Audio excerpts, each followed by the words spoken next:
नींबू महंगा, टमाटर महंगा, महंगा बा तेल सरसौआ, सब कुछ महंगा कही देले बानी जितला के बाद चुनावा। सिलेंडर अलगे ताव मारतावे, चूसले में खून लागे रउआ।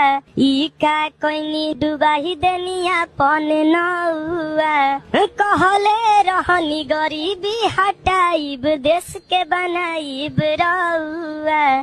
खाली काव काव करते रहिला जैसे करेला कौआ।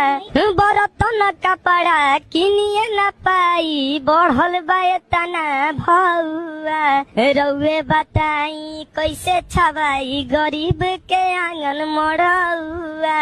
1200 में फूल मिले 600 में हाफ हो, कहनी की बंद बाबे पौआ। खाली काव काव करते रहिला जैसे करेला कौआ। डीजल और पेट्रोल महंगा दिन प दिन बढ़े भौआ। सब कुछ महंगा कही देले बानी जितला के बाद चुनाव।